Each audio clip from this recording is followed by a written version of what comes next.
घरच्या घरी आपल्या इथे खेळ येत राहतं आणि आपण ते माहिती नाही, आपल्याला त्याचं महत्त्व माहिती नाही. तर त्याचं खत बनतं आणि झाडं आपल्या काही त्यांच्या झाडाला कोणाच्या घरी पोषक टिकत नाही, पण ते झाडाला सुकून जातात, पानं खराब होऊन जातात, कीड लागून जाते. तर आपण घरच्या घरी ह्याच्यात बनवून त्याला टाकलं तर झाडं चांगले टवटवीत होतात आणि त्यांना लवकर फळं लागतात. बरोबर. तर बघा काय करायचं, हे असं कापून घ्यायचे आणि असा डब्बा असेल काम आपल्याकडे सोपं काम आहे.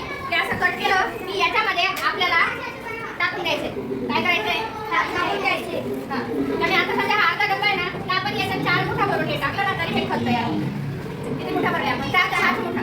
बरोबर. काय असं खत, आणि ते खत जर तुम्ही झाडांना टाकणार तर ते झाडं लवकर चांगले आणि टवटवीत पण ते घरच्या घरी सोपं आहे ना बनवायला. बनवणार तरी एका